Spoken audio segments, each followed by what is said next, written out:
I'm gonna hop down and I'm gonna sit in the audience. All right. All right, so let me just make sure that I'm live real quick. Yep, I'm live. Cool, good to go. I'm going to switch over to this. And all right, guys, I am KingSithis, and I am here with my friend LiquidZulu. Say hello, Liquid. Hello, everyone. And I decided that I wanted to interview LiquidZulu because I am a huge fan of LiquidZulu. I could say he kind of, just to give a little bit of a backstory, he kind of showed me anarcho-capitalism. He was the one that opened the door to anarcho-capitalism. I used to be a normal libertarian, just your average old libertarian. I was aware of anarcho-capitalism, but the thing was I didn't really know how it would work, the ideology behind it, and things like that. And then I happened to stumble upon Liquid Zulu's YouTube channel from one of his socialism videos, Socialism is Impossible. And then from there, I just started binge watching a lot of your videos, Liquid Zulu. And man, I gotta say, and then from your YouTube channel, I got, recommended to books such as, from Hans Hermann Hoppe and other YouTube channels such as Praxban, Fabian Liberty, and Anglo Libertarian. And from those guys and you, I've sort of turned, I now can confidently call myself an anarcho-capitalist. So I'm really glad to have you on. So I thank you very much, man. Yes, that's good to hear. With such a nice intro, I feel we've got to make this a good stream then. Yeah, man. So I now I consider myself to be an anarcho-capitalist, but I don't fully have the, unlike you, I don't have the full knowledge of the ideology, so I wrote down a couple questions that I kind of wanted to ask you about anarcho-capitalism. So these aren't all my questions. These are some questions that some friends of mine wanted me to ask you. These are questions that I asked, that people have asked me as a libertarian, and these are just some of these questions are like questions that I wanted to ask you. So yeah, are you ready? Yep. All right. So my first question would have to be, what is anarcho-capitalism? What is ANACAP? Sure. So basically, where anarcho-capitalism comes onto the scene is with Murray Rothbard's introduction of praxeology to legal theory. So anarchism was a thing before Murray Rothbard, but they were all very vague about what counts as, a crime, what counts as being ruling, because anarchism just means that we're against rulers. They would have all sorts of crazy theories like, okay, well maybe usury is ruling someone, maybe we have a labor theory of value, maybe all these different things. But Rothbard sort of cut through all of this by taking a hardcore natural law ethic rooted in praxeology and objectivism, basically. And he completed legal theory through this introduction of Austrian economics into it. And that is where we get anarcho-capitalism, because capital theory is very big in Austrianism, Austrian economics. And Ayn Rand, of course, called herself a radical for capitalism. So it's anarchism and it's capitalism, and it's understanding that these two things are inextricably linked. And what this means explicitly is an anarcho-capitalist is someone who advocates the non-aggression principle, where aggression means the initiation of conflict, where a conflict is mutually exclusive actions. So if Crusoe and Friday are on a desert island, Crusoe is using a stick to spearfish, Friday wants to take that stick and use it to stoke his fire. They can't both do these actions at the same time. They're mutually exclusive. So if they both try to do it at the same time, they're in a conflict. Okay. So a lot of people would normally say, "Oh, can people own things collectively? Like generally, do we have to have private ownership? Do we have to have a system in which one item has to go to one specific person? Why is it that we have to have a private individual system like that? Sure. So the reason for this is very simply like, let's imagine we have a set of people A through Z, and we say they commonly own our stick from before. Well, the entire reason we came up with property rights in the first place was because we have this thing called conflicts, and because of the NAP, we're trying to avoid conflicts, right? So we say that all of them own this stick. Well, what do we do with conflict between members within this group? Let's say A and B have a conflict over the use of the stick. So A wants to use it to spearfish, and B doesn't want the stick used for this.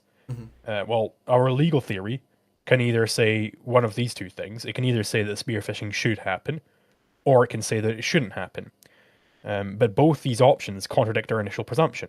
Because if our legal theory says that the spearfishing should happen, well, that means that B doesn't own the stick because he thought it shouldn't happen, so he doesn't have the right to control the stick.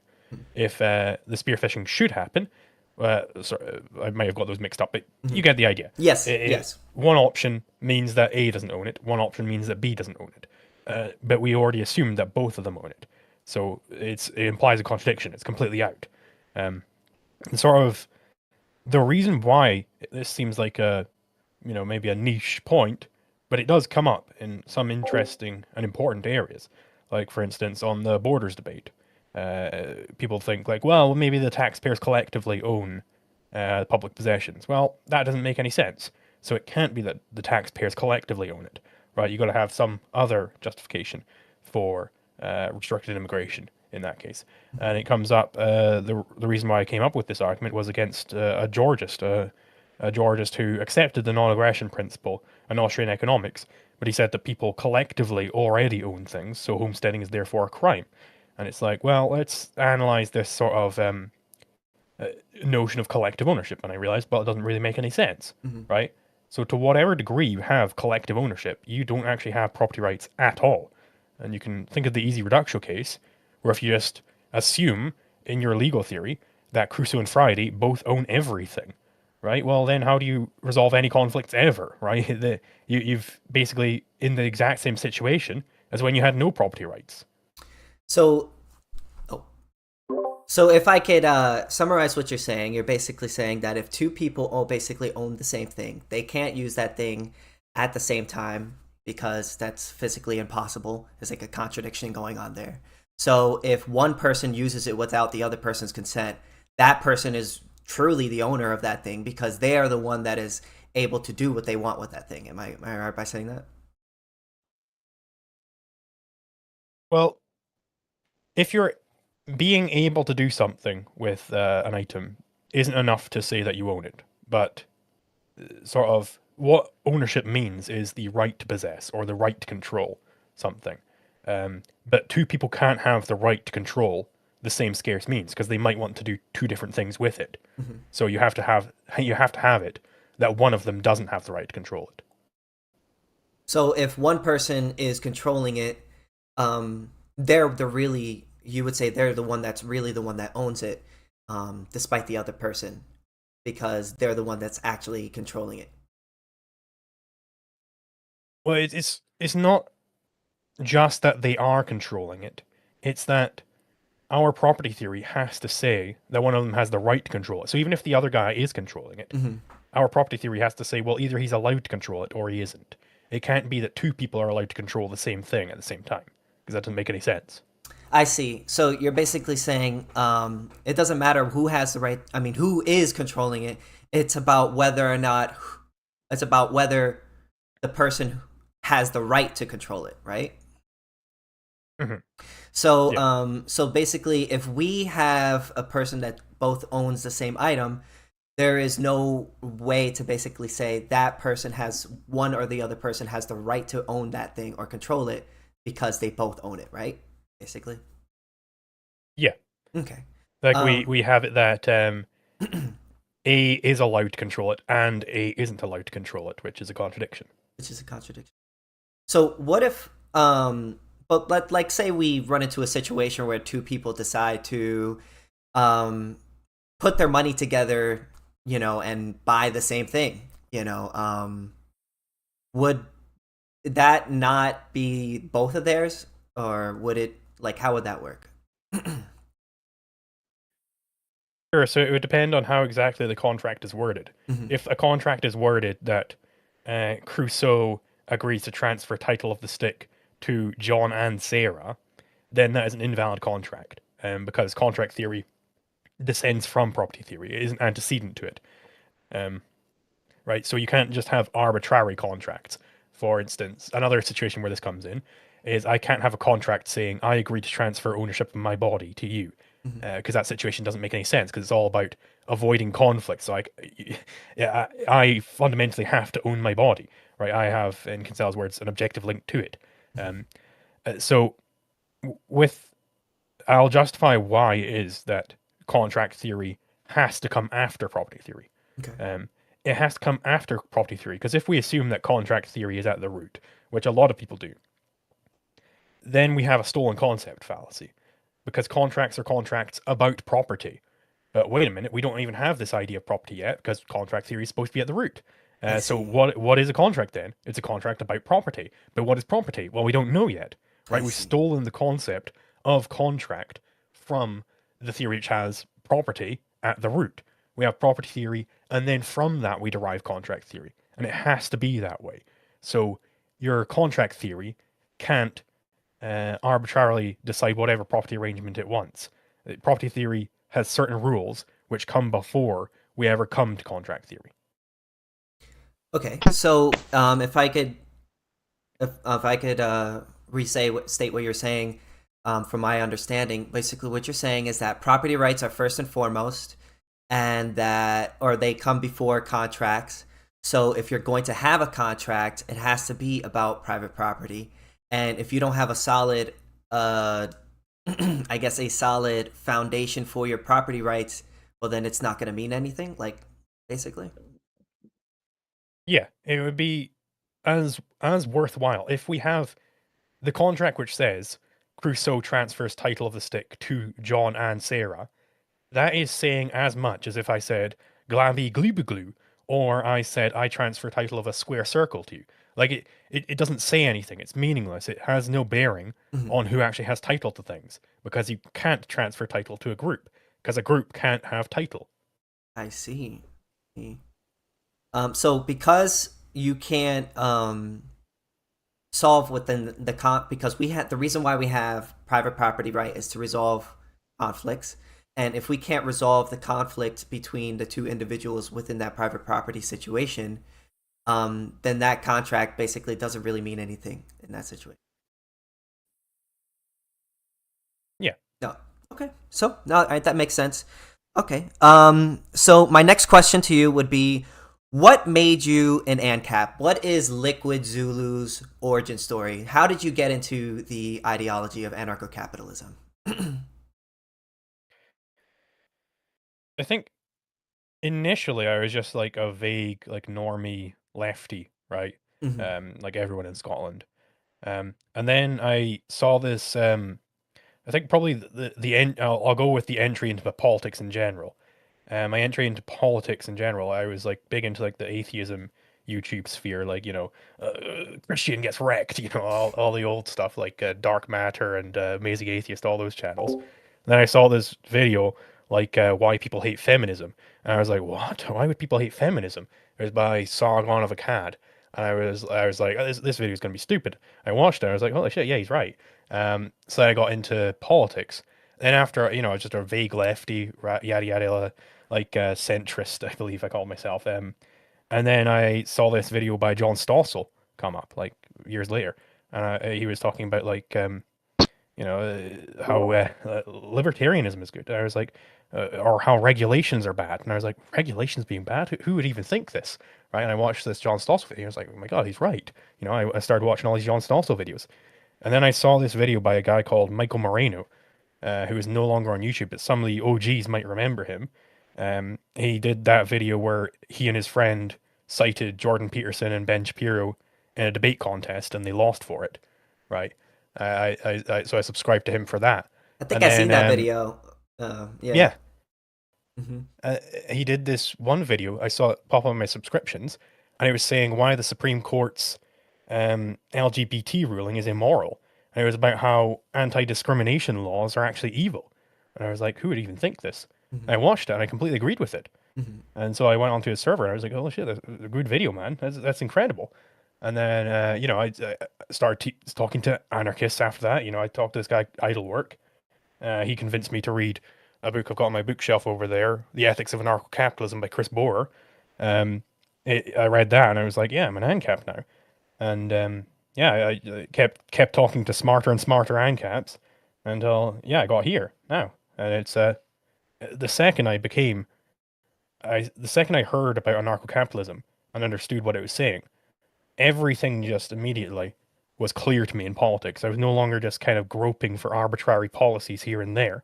I had an actual foundation for the first time, and it's like eye-opening to me. And I cannot understand the frame of mind that people are in when they become an ANCAP, and then later they get pipelined off somewhere else. Like, how could you even? I can't even conceive of how that's possible. Yeah, you know what, man? I that's kind of crazy because um, I got introduced to libertarianism through John Stossel as well. John Stossel, I was just like, your normal right wing libertarian, not libertarian, right wing Republican at that time. I supported Trump and stuff like that, and then I happened to stumble upon him, John Stossel, on Reason. And when I first saw his videos, I was just immediately hooked, and I immediately liked him. And like you said, uh, once I started to move on to libertarianism, I still, even though I was a libertarianist, I still didn't feel like I had a real solid ground to stand on. And it wasn't until I found anarcho-capitalism that, I felt like you said, that now we have like a real philosophical ground to stand on, something to really base our ideology off of. And now it's kind of hard to, like you said, it's like I can't imagine how someone could hear the ideology and then want to leave it. But it would make me probably assume that maybe they probably didn't really fully understand it, or maybe just didn't read into it enough. Maybe I'm not sure. Either that, or they are doing what is called in the objectivist literature evading. Mhm. So they are not even just like kind of sitting back and relaxing, not really paying attention, that they are actively trying not to see reality, that they're placing an I wish above an it is, Mhm. in Ayn Rand's words. Yeah. Yeah. Okay, so my next question would be, so how would anarcho-capitalism like work within the real world? Like, how could we privatize everything? Mhm. So basically, what is important to note on this point is that anarcho capitalism isn't describing some specific bureaucratic structure. Like, it's not like, oh, that's an ANCAP society, that's a non ANCAP society. Mhm. Anarcho capitalism is just saying these are the things which are legal, these are the things which are permissible. So, and the way you go about pushing society towards a more civilized state, towards a respect for property rights, is you have to change the philosophy, because everything is descendant from philosophy. Philosophy comprises the broadest abstractions that are possible. So a person's philosophy, everybody has a philosophy, even if they don't know it. Even the guy who is sitting at the foot of a blowing up volcano and he's praying to the volcano gods to make it stop, he's got a philosophy there. He's operating upon a philosophy, um, namely a philosophy which says if he prays hard enough, then he can change reality. That consciousness has metaphysical primary, right? That is a philosophical position there. So, and this is throughout all of society. All you have to do, if you ask, well, why did Nazi Germany come about? People have all sorts of theories about why Nazi Germany came about. Well, maybe they had like reparations they had to pay. Maybe it was all this stuff, yada, yada, yada. Fundamentally, what it is that they had an evil philosophy. They adopted the philosophy of Immanuel Kant, which said that man's reason is impotent, that the will of everyone, right? He didn't say this specifically, right? But this is the gist that you get from him, and Hegel perfected it, that you can change reality by what you that truth, what truth means, what objectivity means, is a shared delusion by everyone, right? That logic itself is determined by your brain. So then from that, you get polylogism, trivially, right? Aryans have a different logic to non-Aryans. And then from that, you get Hitler, right? Every horrible event you've ever seen in history, the Dark Ages. The Dark Ages came about because Plato won out over Aristotle. The Renaissance came about because Aristotle had a resurgence, right? This is the history of philosophy is the history of human society. So all you have to do, you know, people will try and grope for these individual policies, right? They're like, okay, well, let's just try and get this one win for libertarianism, and then we can get another, they're operating on the wrong level there. They're caring about like, oh, well, did they do this one ban or whatever, yada, yada, yada. They're operating on the wrong level because all of these policy decisions, like Leonard Reed describes politicians as thermometers, right? They are just following the political temperature. We need to be setting the political temperature, and we need to be thermostats, right? And the way you be a thermostat is you change the philosophy. You preach the correct philosophy. And if you do that, then everything else follows. So the most fundamental thing that you have to be doing is learning philosophy and teaching it. Okay, so if I could reiterate what you said, basically, so if basically what you're trying to say is that the only way that we're going to get to a more ANCAP world, you know what I'm trying to say, a more people to become ANCAPs, we have, as opposed to trying to push for some fundamental policies or government or this and this and that, we need to fundamentally change the ideology behind people. We need to push on people things like the non-aggression principle and stuff like, the things that anarcho-capitalism is founded upon, right? Mhm. Yeah. Yeah. Okay. I don't know if that might came through. Oh, sorry. Yeah. Yeah. So, okay. So, are there any real life examples of ANCAP, throughout the world or society or anything like that that you could think that you know of? Yeah, there are various like fairly free market societies which have existed. Mhm. Um, there is this series on YouTube, which Prax Ben organized, called like Anarchy in Reality. You can find like the playlist on, I believe, Springtime of Nations channel, um, which was inspired by a video by Anglo Libertarian on Kospaya, where he noted that Kospaya was a fairly free market society. It was like this place in like Europe, um, like a city state or whatever. Mhm. And my entry into that series was medieval Iceland. So medieval Iceland was very, very free market. The only non-free market element was the Lagretta, right, which was the parliament. It had basically there were these chieftains who would go off to this Lagretta and they would decide on the policies, right? But you could patronize whatever Godar, whatever Gothi, that's the name for the chieftains, what you wanted. You could go with whoever you wanted, right? That's pretty free market. The one non-free market element was that for you to become a Gothi, you had to have votes from the other Godar, right? So there wasn't free entry into the chieftaincy profession, as Roderick Long explains. So from that one non-free market element, like this is a very, very minimal state, very tiny. From there, we then, after Iceland switches to Christianity, they voted in. There were like four very powerful families at this point.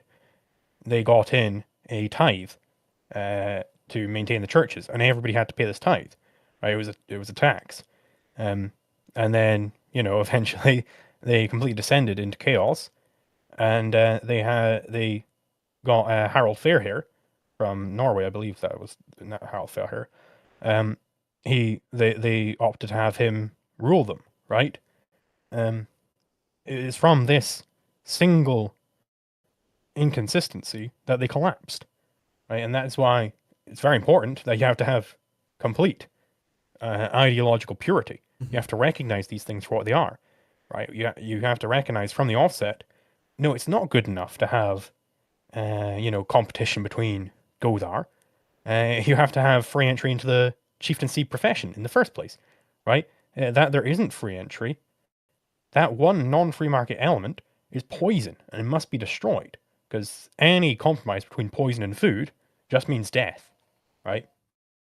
So, medieval Iceland, it seems like they had a kind of a free market chieftain sort of situation going down, but because of that one sort of voting system and tax system, slowly over time, it sort of corrupted the system and it fell back into a monopolistic government, basically.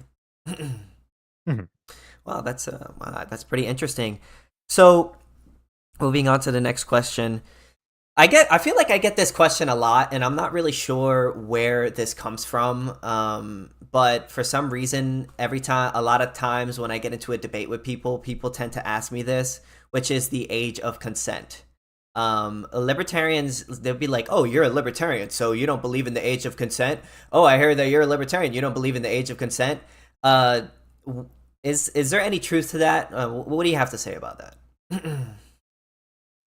Sure. So basically, it doesn't make sense to say that, well, it's an age and then they are able to consent. Mhm. It's like, no, let's think about this for a moment.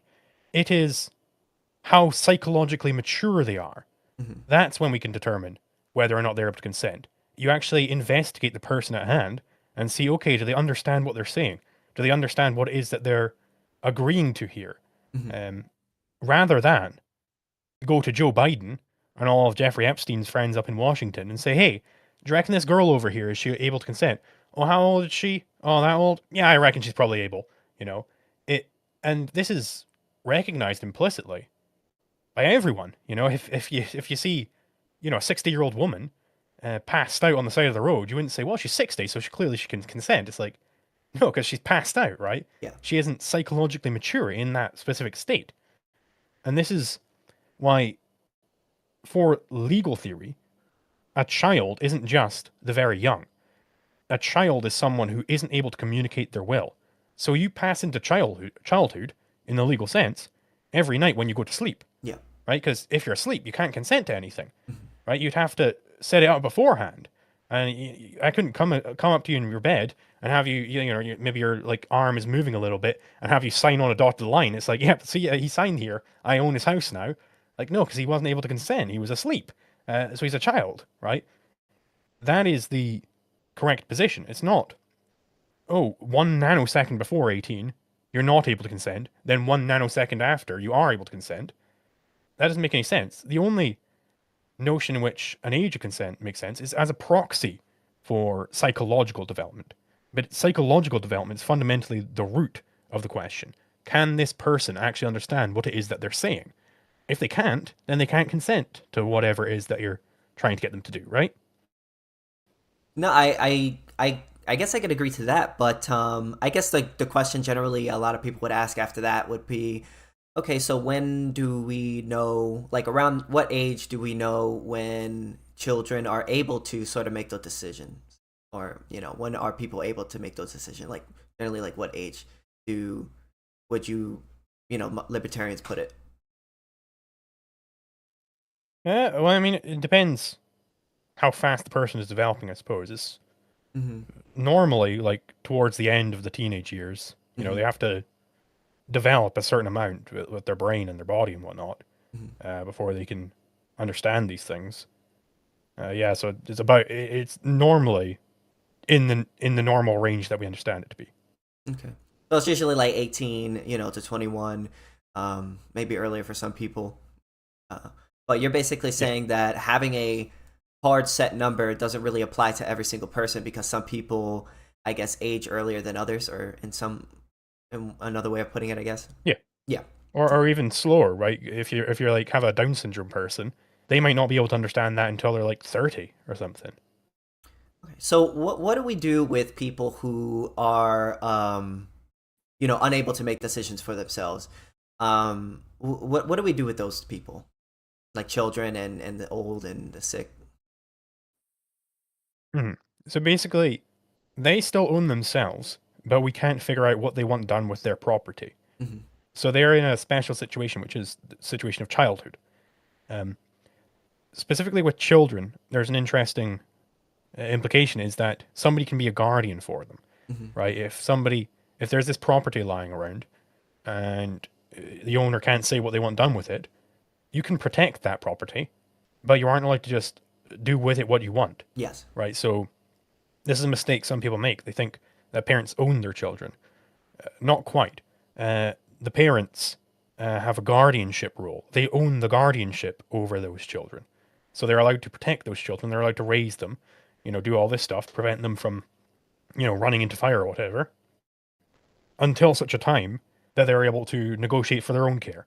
At which point, they don't need a guardian anymore. I see. Okay. Yeah, that makes sense. But I feel like a lot of people would say, "Oh, that's my child. I should be able to do what I want with my child." Like, well, obviously not whatever they want, but like there are some people that think they should be able to raise their child like a certain way, like religiously, or put them in a certain type of school, or teach them a certain way of living. What do you feel like doing that would violate that child's rights in any way, or?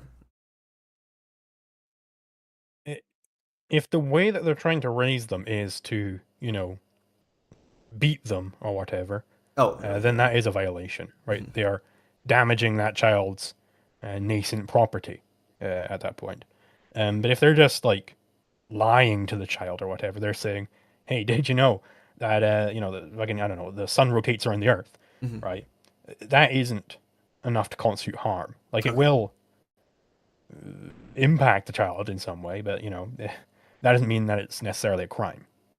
Okay. So like so you can sort of raise your child with whatever ideology you want as long as you're not like physically harming, you're not violating the non-aggression principle essentially. Yeah. Okay. All right. Well, that makes a lot of sense, man. That makes sense. Okay, so private police. I tend to get this question a lot. Generally the main question that I get about like private police officers, because I know a lot of people say that we want to replace the police with like insurance companies or privatized system or something like that. Um, so the main question that I normally get with that is like, okay, so what if you're poor and you don't have any money to protect yourself? Like how do you protect yourself? Well, you can always just, get a gun, or if you can't afford a gun, get a big stick. If you can't get a big stick, then I guess you're fucked, right? Hmm. Anarcho-capitalist theory doesn't owe you that someone's going to want to protect you Hmm. when you've pissed off every person in the whole world, right?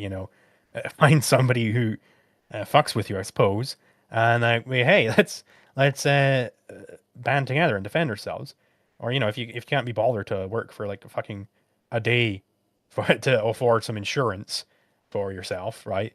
Then you aren't owed insurance. You aren't owed other people putting their time and their money towards protecting you. It's like there's this meme by MS Paint, Refutations of Anarcho-Capitalism, this old Facebook page. Um, where it's like capitalism gives you only six options: work or starve, or go to college to develop better skills, or get a trade and make more money, or it just lists all these different options. Or you go into the forest to Yeah. fucking if because you hate to work with other people in society. It's like you have options there. Yeah. um but like yeah, ultimately, yeah, if you've pissed everybody on the planet Earth off so much that they don't ever want to associate with you, yeah, you're gonna have a pretty hard time about it. Hmm. So some people would say, well, if we don't have a if we don't have a governmental police system, then people are just gonna go and victimize people who don't have money. What's to stop a larger firm from going in and taking some poor person's land or something like that? What do you got to say about that? Well, the first rejoinder I use to these people is that their reductio against anarcho-capitalism, their reason why anarcho-capitalism is so scary, is the system that they are advocating. They're saying, well, what if a state comes about? That would be awful. It's like, yeah, I agree, that would be awful. So we should oppose that, right? We should be that. We should say that that is a bad thing, and we should say that it shouldn't happen. It's like if I were to say rape is bad, we should not have any rape in society. And they said, well, what if somebody rapes someone? I say, well, that's bad, Yeah. right? So what if somebody rapes people? So we should advocate the rape. It's like, clearly that isn't the solution there. But also just, if you have, as I was saying earlier, a rational philosophy throughout all of society, like most people agree with our philosophy of reason, then you're not going to expect these massive bands of people to form who are going to be predating on people. Like, this is Atlas Shrugged touches on this, where if you have a context between people of brute muscle against people with brute muscle and the mind, right, they're going to lose every single time, right? Men of the mind win out. So if you have this large contingent, men of the mind, people who understand who it is that their enemy is, and understand what it is that they're supposed to do to fight them, then they have no fucking chance on Earth, right? I mean, fucking US military, biggest military ever in mankind, right? They lost to a bunch of fucking goat farmers in Afghanistan. They lost to a bunch of rice farmers in Vietnam, right? If you have a genuine, like, people don't understand how much capital insurance agencies have, and they know how to allocate that capital correctly, right? Because they don't have faced the economic calculation problem. Right? So if you have a military which is operating upon a profit incentive, they know exactly how to spend their money. They're not wasting trillions and trillions of dollars on jets and aircraft carriers which aren't effective in the type of combat that they're using them for. Then the US military stands no fucking chance on planet Earth, right? Especially if this insurance agency has clients and assets all throughout the US. Like, what are they going to do? They're going to nuke their own fucking territory? No, they're not, right? Yeah. The second they turn their guns on an American company, right? Presumably, this company would have some assets in America. Second they do that, they're dealing with some real hefty lawsuits on their own territory, right? They're dealing with some real heavy pushback from their own people. It's just, it doesn't make any sense, right? Yeah, no, I agree. It's kind of like I usually give the example of like, in the United States, most people don't support murder. Most people don't think it would be okay if the United States were to invade its own country. If the United States government were to invade the United States, and if, let's say, somebody at the top were to do that and get armed forces to try to attack us, there would be enough people who would disagree with that, so that they would have enough resistance to stop that, basically, to put up a fight. And basically what you're saying is that if we have enough people who, or at least a majority of the people who agree with the non-aggression principle, if there is sort of like a situation where that comes about, because the majority of people agree with the non-aggression principle, you would see resistance against that from the people, basically. Yeah. Okay. All right. Cool. All right. So, another question I normally get: what about nukes? Yeah, I suppose one point on this nuke discussion is that let's analyze the history of nuclear weapons. Nuclear weapons have been used twice on human populations, and both of those times were by a state.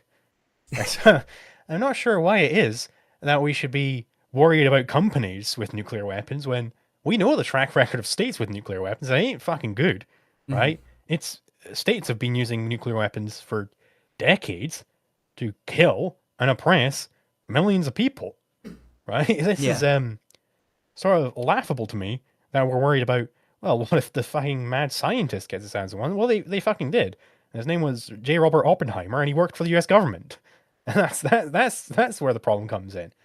Like, for a business, they're trying to make money, right? I don't see the profit in nuking millions of people, killing off potential customers. That doesn't strike me as a very good business model, you know? So some people would say, oh, but if anyone can buy a nuke, what if somebody who's crazy, who has a lot of money, decides to buy a nuke and somehow launch it? What if somebody like, say, Kanye West, goes and buys a nuke, and he decides to try to blow up Israel or something like that. Like something crazy. What would you have to say about that? Sure. So if we get to the point where there's enough of a free market, or nukes just be on the open market Mm-hmm. like that, well, A, we've probably already colonized space and gone off to the stars at that point. B, we've probably developed some pretty good defense mechanisms against nukes that anybody could use. C, why are you selling this nuke to Kanye West? I mean, maybe he wants to use it to build like, there's like theoretical drives where like you can get interstellar space by like throwing a bunch of nukes out the back and blowing them up, Mm-hmm. right? So there are legitimate uses for nuclear weapons. Um, but he's like saying, I want to blow up Israel. Like, uh, it seems kind of ludicrous to me. Like, I don't want to start a fucking nuclear war. Why would I deal with this guy? Why would I build the nuke in the first place? Um, yeah, like, it just doesn't make any sense that this would happen. I mean, it could happen, of course. People have in the past gotten their hands on some crazy technology, but this is born out from the status system that these people have gotten their hands on this stuff. It's from the status system that people have developed weapons of mass destruction. A weapon of mass destruction doesn't make any sense. If you're in an ANCAP situation, you'd want a weapon of very, very precise destruction. Maybe like a space laser that you can instantly kill one guy from miles and miles away. Something like that. That's what I'd be investing my money into. Um, but a state doesn't really care about collateral damage because they don't have to pay the costs. But you would if you were in an ANCAP society. Got you. So let's say we have like an ANCAP state company, not state, country. I live in the United States, so I'm kind of used to saying state, but country. And let's say we have some radical neighbor that threatens to use nukes against the ANCAP society, or the ANCAP country. Um, what's to really stop that from happening? I mean, hopefully we would have nuclear defense systems. Mm-hmm. If we don't, well, maybe we'd have somebody who can go in and shoot the people who are threatening us with those nukes. If we don't, well, then yeah, I guess we're just fucked, right? I mean, anarcho-capitalism isn't like a magic spell which stops anybody from ever aggressing ever. Mm-hmm. It's just saying that aggression is bad. Yeah. And yeah, we could end up with a relatively free society where somebody gets their hands on like an alien spacecraft crashes down and they get like a giga weapon which just wipes out all life in the solar system. Like yeah, that could happen, but the state couldn't defend us against that either, right? All right, no problem, man. So, I guess the next question would be, about, I guess, kind of similar to, the nukes thing. Like, what about wars or invasions? If we have an ANCAP country where there is no centralized authority, where they can sort of draft people into a army and have like the centralized control, what I mean is how are you going to defend yourself from a more tyrannical government? Like maybe something like China or something huge, like a much larger force that has like unified with some sort of government. Sure. So one easy way is guerrilla warfare, like the U.S. government, as I mentioned previously, biggest military in all of human history, most powerful military ever. They couldn't win out against goat farmers or rice farmers, right? They keep trying this shit, but they keep failing. Mm-hmm. Um, if we have a genuine like anarchist region, and these people have been anarchists for some time, they will have built up incredible technology, incredible capital, like unforeseen by anybody, right? In a very short time, if you have capitalism, you can develop some really incredible things. So if they can't beat goat farmers who are using guerrilla warfare, try and beat some fucking like hyper fucking techno-capitalist society using guerrilla warfare. You're not going to do it. Yeah. Or you're not going to pierce that shield. And the moment you try and invade some anarchist region, very quickly you're going to piss off all of the big insurance companies in the world by doing that. They're going to have all of the means to fight you and put you into the dirt. and they will be able to allocate those means way more efficiently than you could. All right, no problem. Okay, so one of the videos that definitely like opened my eyes a little bit that you made was the intellectual property video. The completely like when you were talking about abolishing intellectual property, that definitely was an eye opener to. I've never actually even heard anyone even suggest doing something like that. Suggesting abolishing intellectual property, other than maybe like a few French socialists. So could you give me like a short explanation as to why you're against intellectual property? Why do you think it should be abolished? Sure. So basically, the fundamental point is property rights are there to avoid conflict. Mm-hmm. So you can only have a property right in something that is scarce. But ideas aren't scarce. You simply can't have a property right in it. It doesn't make any sense that they have a property right in an idea. What are they actually saying? What is a copyright or a patent actually? What it is a negative easement. This means an order that other people aren't allowed to use their property in some specific way. So if I have a copyright over, fucking June, right, the book June, that means that you aren't allowed to use your typewriter and your printing press to make copies of June, right? I have a partial right in your property. But how did I get this right? I'm a latecomer to your property. It's your property, right? That I came up with some idea doesn't confer any rights onto me, right? 'Cause what I'm actually doing when I come over and I smash up your typewriter and your printing press is I'm aggressing against you, right? Mm-hmm. It's what they're doing is they're making an error, which Aristotle recognized, is they are taking form as being the primary there rather than matter. They think that property rights are in forms of things. But no, the form doesn't actually exist. You can't have form without matter. The form isn't actually a thing out there that you can own and have conflicts over. The form just describes a number of different things. It's just a way of looking at those things mentally, right? That is the sense in which forms exist. They are existing in your mind only. So you simply can't own that. It's not an actual thing out there to own or use or do anything with, right? It just informs you on how to use things out there. And that is sort of the mainline explanation for why an intellectual property right just simply doesn't make any sense. And by the way, they didn't describe them as intellectual property rights when they were conceived. Nobody was concerned about property rights. It was how do we protect, our fellows, right? How do we protect these people? How do we give out nice government grants? It was the Statute of Anne. It was letters of patent. Right? It was literally monopoly grants from the government. That's where we get the word patents from. Mm-hmm.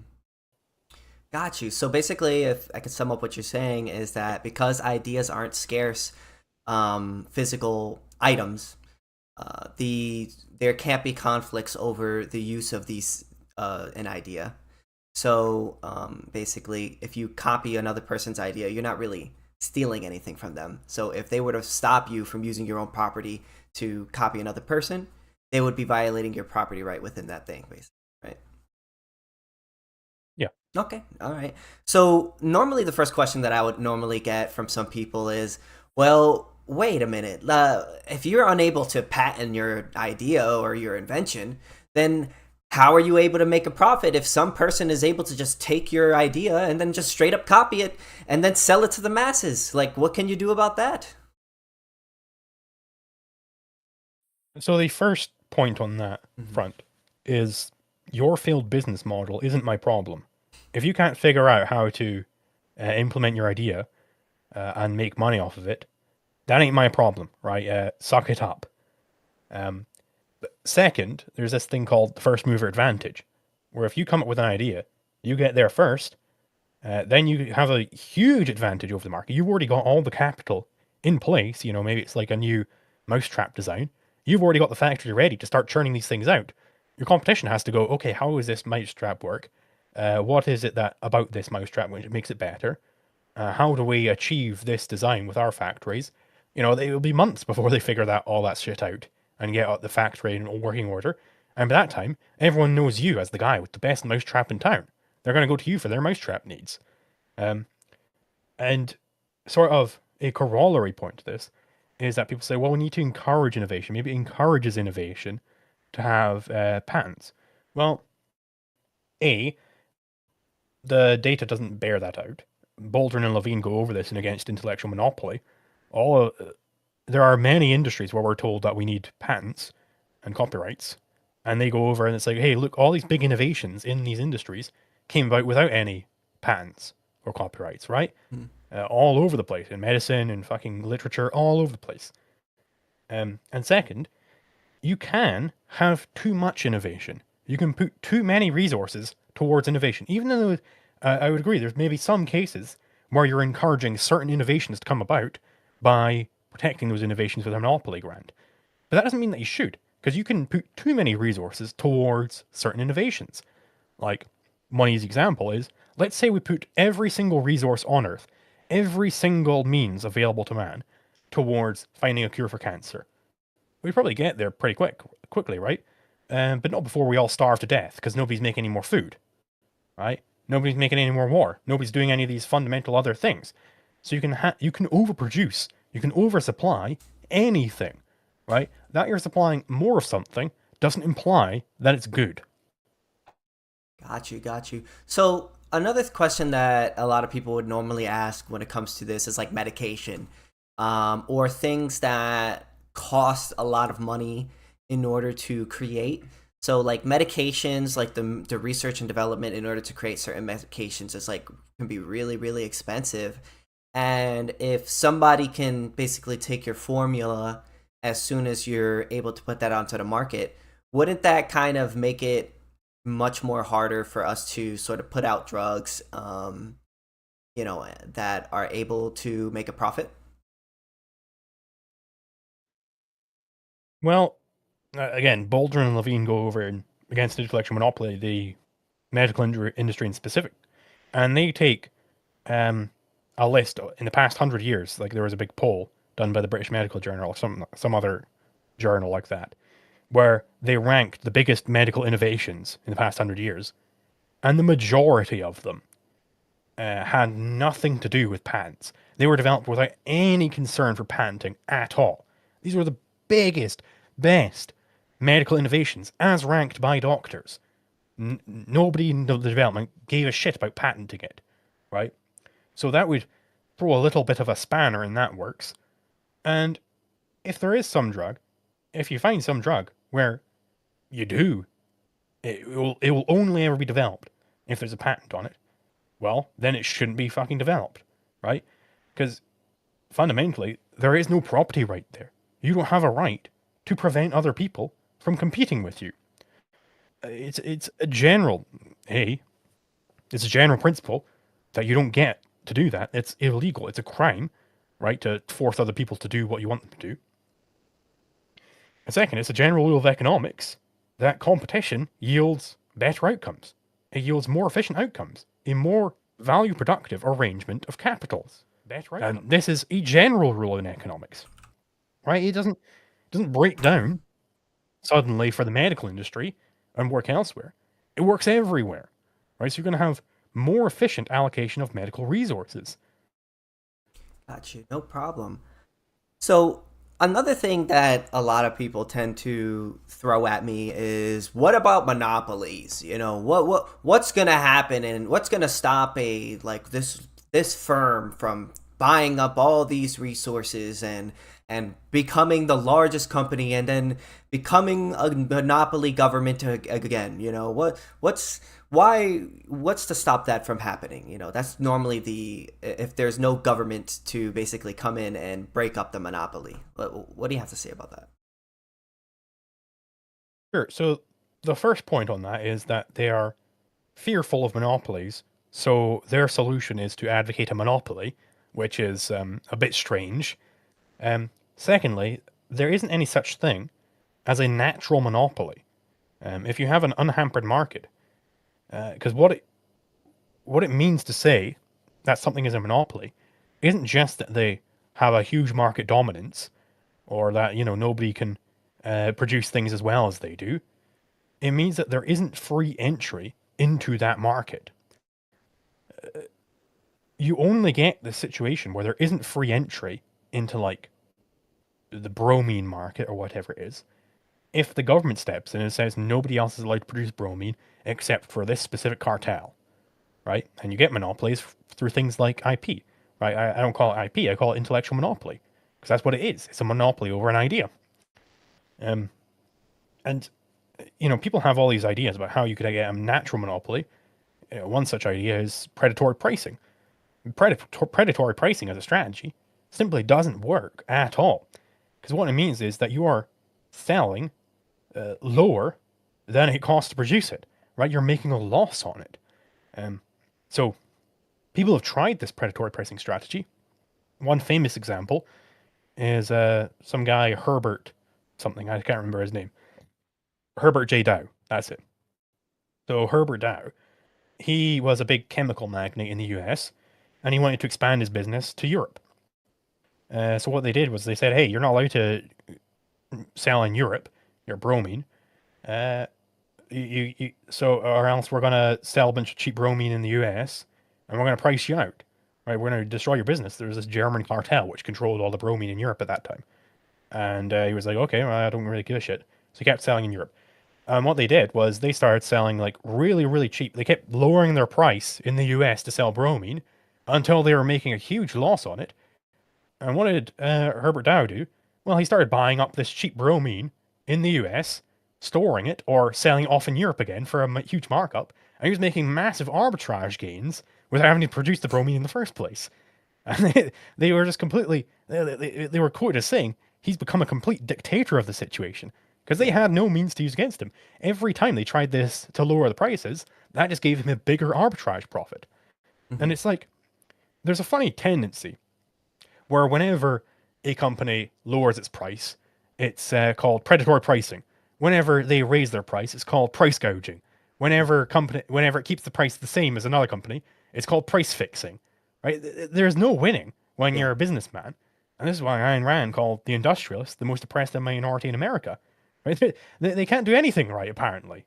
Yeah, it's kind of like when I argue with some people about monopolies, and they'd be like, "Oh, well, how do you feel it when a company lowers the price of a good or service and puts out another business?" I was like, "Well, if they're selling a good or service at a lower cost to the consumers, well, that's a good thing because we're getting things at a cheaper price." And it's just like, "Oh, so that you're okay with monopolies taking over and taking people out of their business?" It seems like no matter what companies do or business owners do, like there's always going to be some negative like connotation to it, All right, so argumentation ethics. Could you give me like a quick explanation of what argumentation ethics is?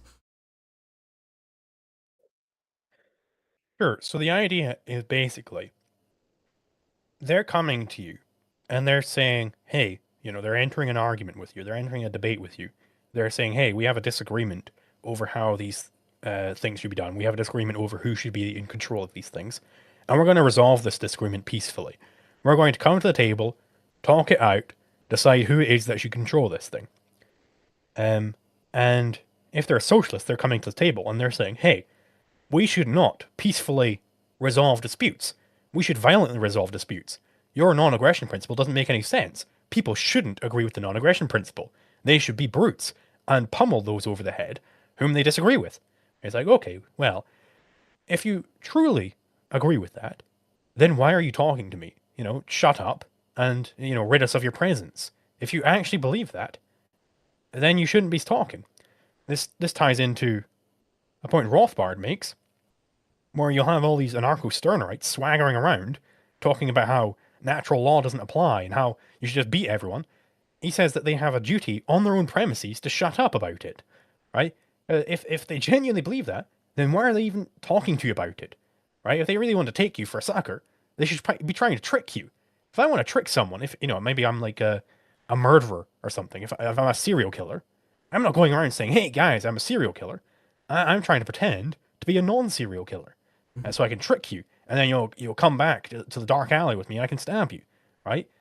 If these people aren't just larpers and they actually hold their positions, then they should just come up and smack you and take what they want. But they know that they can't do that. They know that they're weak and pathetic, and so they try and come up with all these like hoodoo voodoo excuses. But at the end of the day, if you actually believe that, then shut up. And if you shut up, then you aren't presenting any argument.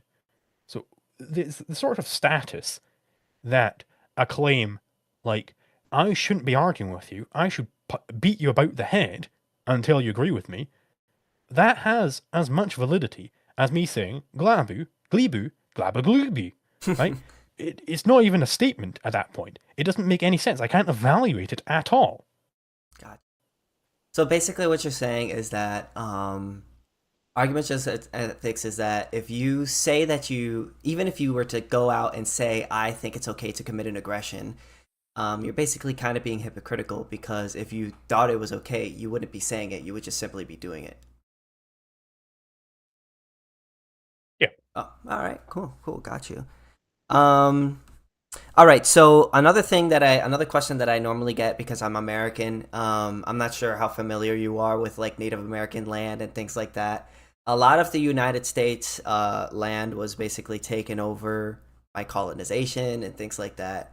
And I normally get the question of like, oh, what should we do about Indian land? Should we give the land back to the Indians, exactly the exact land that was stolen from them at that exact point, because they violated that person's non-aggression principle? Or like how could you solve for an issue that happened so long ago,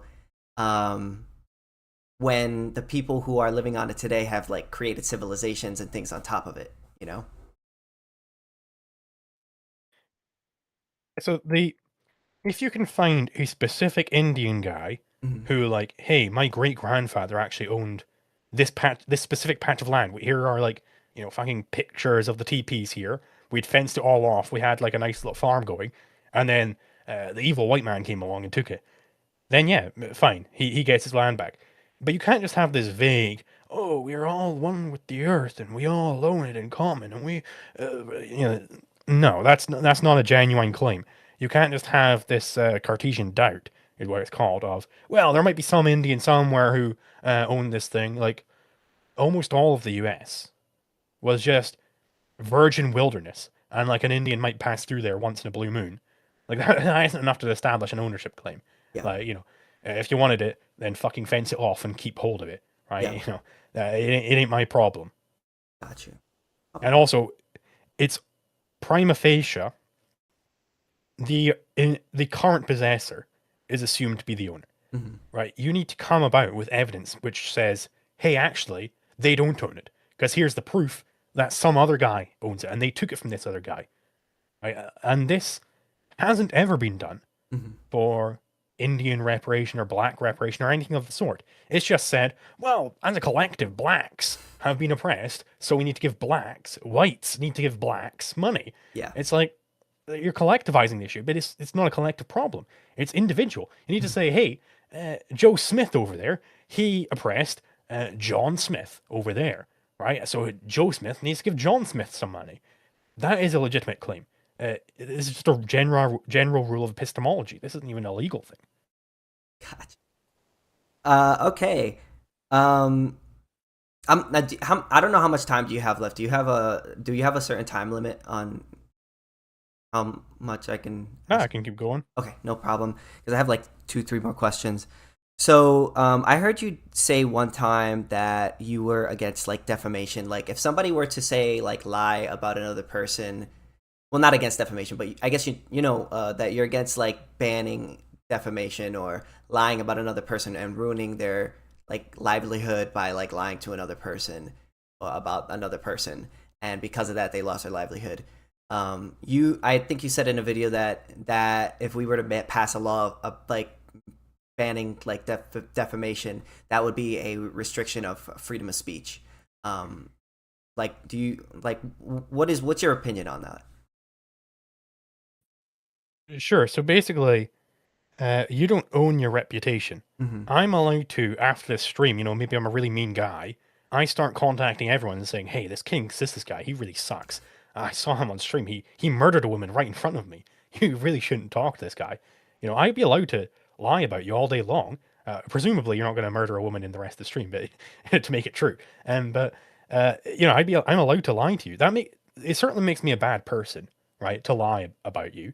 I'm wrong for doing that. It's immoral, but I'm not actually aggressing against anyone because we go back to the definition of a conflict, which is mutually exclusive actions. I'm able to lie about you at the same time as you don't want to be lied about, right? I haven't initiated a conflict with anybody, anywhere, right? So that is the problem with banning defamation, is you are controlling people's bodies and what they're allowed to say. People are allowed to be immoral if they want.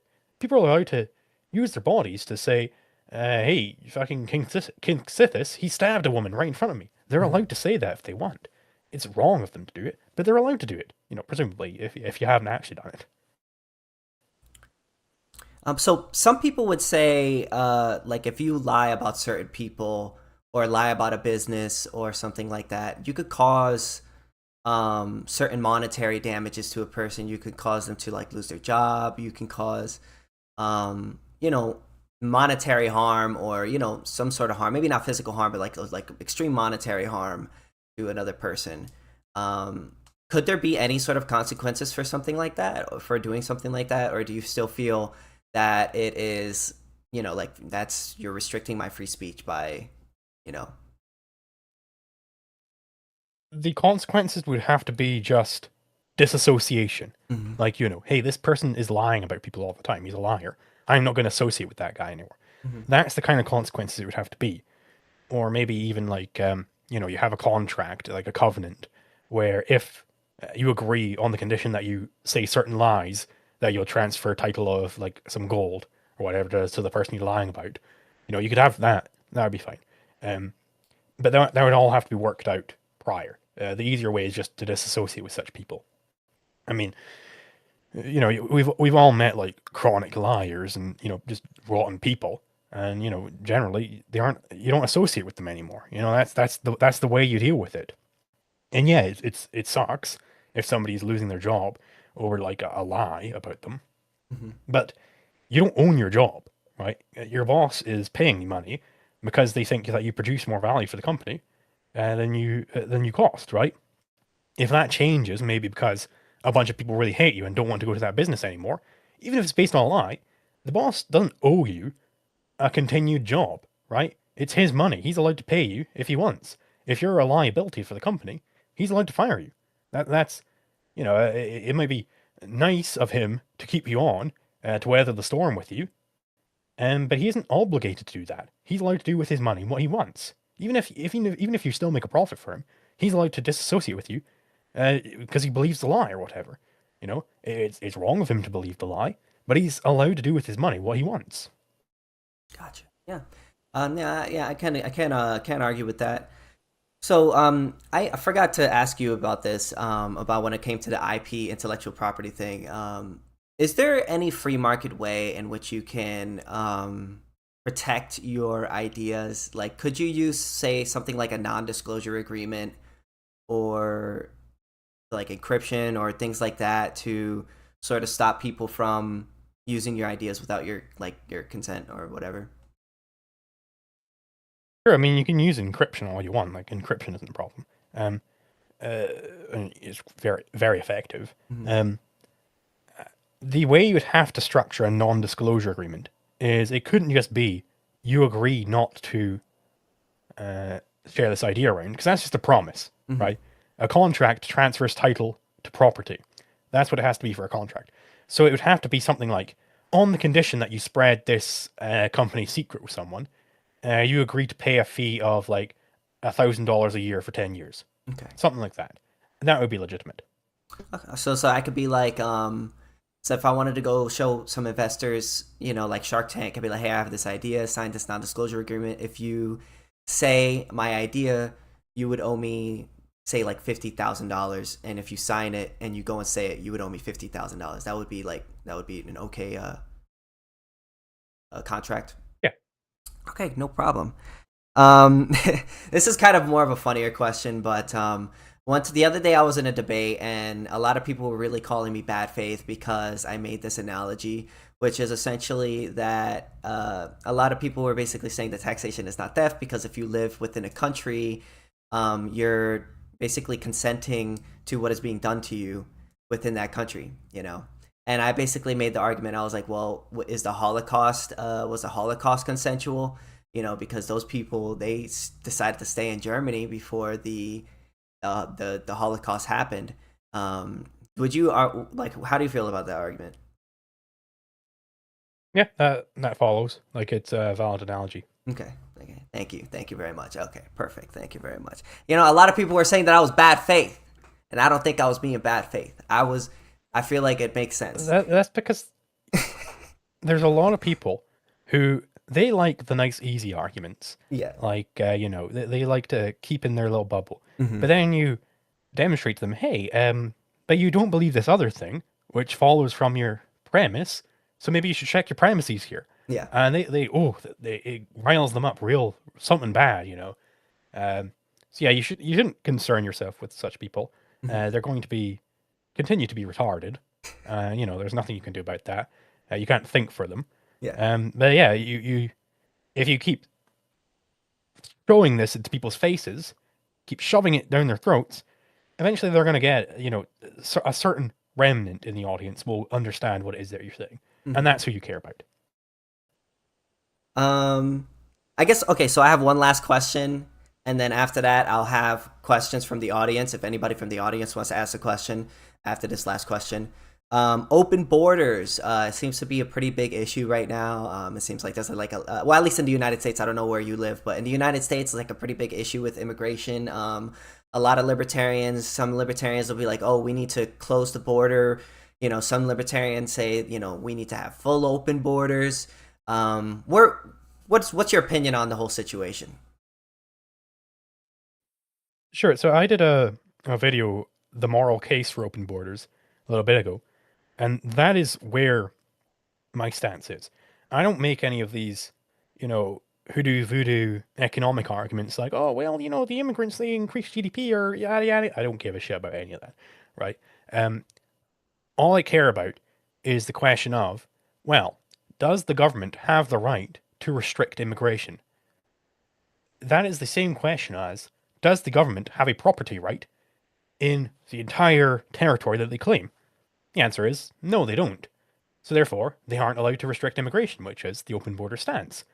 Uh, there are various other arguments, like Hoppe has this net taxpayer theory, where, well, the taxpayers as a whole, they own the private, the public possessions, right? And in the video, I say, well, that doesn't really make any sense because a group can't own something. Taxpayers as a group can't own something. That's the first problem with it. Second problem is, where is the chain of title transfer, which, it's even assumed that group property is fine. Where is the chain of title transfer which links, a public highway with the taxpayers in that region? There isn't one, because stealing somebody's money doesn't transfer title of anything, right? If you steal my money and then go off and buy a hot dog with it, I don't own the hot dog. The hot dog vendor owns the hot dog. I own my money, right? Give me my money back. That's what I want. I still have title to it. So they have title to the money, which is, at present, they can't get it back, right? It's effectively destroyed. It's been completely taken away and they have no way of tracking it down anymore. It sucks, but that doesn't mean that they suddenly have a group property right in public property, right? It doesn't Mhm. make any sense. Got you. So some people would say, "Oh, but you know, what about the gangs and the violence and the drugs and the people who are coming over? If we open our borders, all hell will break loose." Well, I know one such person who'd come over to the US under open borders, who hell wouldn't break loose from, and that's me, the people going to New Hampshire, the libertarian homeland, right? All the free staters, they'd love it, right? Um, this is, I mean, yeah, there's certainly bad people out there Yeah. who would want to come to the US and cause problems. Um, the conservatives love making the argument, oh, gun laws don't make any sense because it'll only apply to criminals. It'll only apply to law-abiding citizens, and criminals don't follow the law anyway. It's like, well, let's apply that to immigration. Criminals don't follow the law anyway, so they're just going to cross the border and not give a shit, right? So, we love making that argument when it comes to guns, but suddenly when it comes to immigration, no, that is terrible, terrible. We got to shut down the borders. Got you. All right, man. Well, that's pretty much my last question to you. I appreciate you have it coming on. It does. If anybody wants to answer a question or ask a question, just raise your hand in the audience. All right, Lego. It seems like Lego. He wants Well, to if it's ask. Lego, you got to keep it to one question. Yeah, not let's keep explaining it rock, one paper, question scissors, and or let's whatever you not turn try it to- into a debate. All right, guys. So I'm gonna let you up, Lego. All right, go ahead. All right. So you said earlier that not possible to have multiple owners. So my question would be, if we don't presuppose your definition of ownership as being exclusive to an individual, why is it that you cannot have multiple owners? All right, is that it? Well, in my course, where I developed this theory in the fullest form, I don't assume property rights are individual. I derive that from the theory of non-aggression. I'm like, okay, well, we've got a non-aggression principle. From there, we get these things called property rights. Okay, and from property rights, what are some implications of this property theory? Well, the first implication would be that you can't have group property rights. It doesn't make any sense. I didn't assume at the head a property right is something in which it has to be individual. I derived it. I didn't assume it and then derive from the assumption. I started from just the bare essentials of what a property right must be. It's a conflict avoiding norm, right? From that, you can't have a group property right. It isn't defined as individual. It's derived to be individual. All right, no problem. Anybody else want to ask a question? Neuralist? All right, no problem.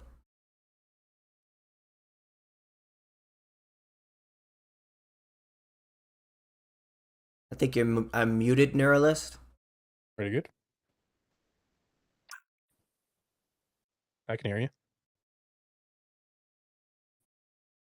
Oh. Can you hear me? May have lagged out or Oh, something. yeah, now I can hear you. Sorry, go ahead. What's up? What's up, boys? Hope we're doing well today. Man, I've been thinking a little bit more on this, because on Twitter, of course, the libertarians are having a big schism over the border issue.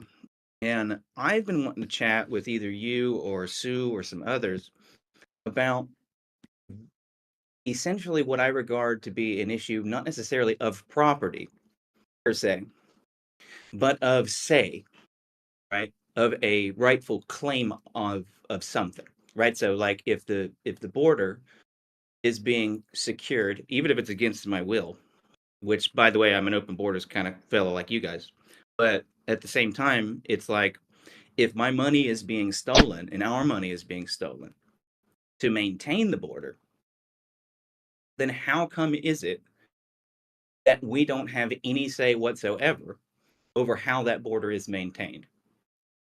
All right. Yet, Oh, not sorry. just do we not have any say over it, but the people that would be coming through the border, given an ideal libertarian society, have more say over it than what we do, even though our money is being, forcefully stolen from us. And Well, they don't have. go on. All right, thank you, Neuralist. They don't have more say over it than you. The claim made by the open borders position is that nobody has a say over it because it hasn't been homesteaded yet. So people are allowed to go into the US, go into fucking barren wilderness or into somewhere where they're allowed to be, whatever it is. People are allowed to go there, and nobody is allowed to tell them, no, you're not allowed to do that. Even if people are being robbed in the home country by a mafia who is telling people not to go there, that doesn't mean that those people suddenly get a right to say, well, I want to choose who's not allowed to go there. Like, it simply doesn't follow. Because, he was saying that it's not a property issue, but it's just a say issue. Well, that is a property issue. The issue is, do you have a say over who's allowed to be excluded, right? Because property rights are rights of exclusion.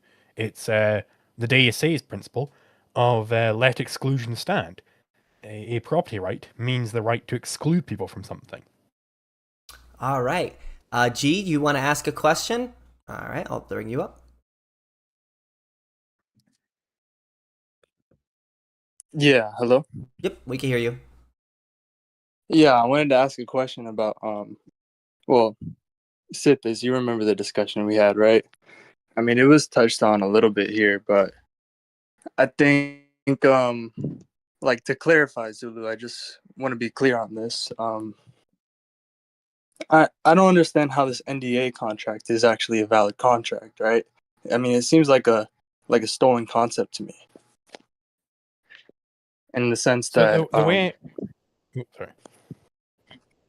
yeah, in the sense that Continue. like it's just a promise, right? There's no like actual title transfer going on if they don't say anything, right?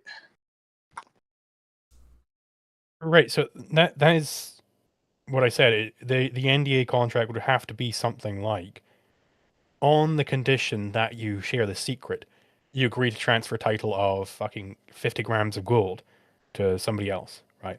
It would have to be like that. If it is just you agree not to share the secret with anybody, that's not a contract. That's just a promise. Okay. I don't think there's anybody left in the audience to ask questions, so yeah, I think that's pretty much the end of that. LiquidZulu, I really appreciate you coming on to the Nexus Discord and having a chat with me. You know, thank you for coming on, man. Appreciate you. Yeah. Yeah. I'll see you next time. Yeah, man. And I hope to have another discussion with you in the future, or you know, maybe hang out with you all some other time. And again, thank you for coming on, and I hope to see you another time, man. Cool. Oh, so be sure to check out LiquidZulu on his YouTube channel, LiquidZulu. Be sure to check me out on my YouTube channel, KingSithis. You know, I'm live streaming right now, and this video will be up to, you know, once this live stream is over. So you guys had a good time. Be sure to drop a like, and I'll see you guys all next time. Have a good night.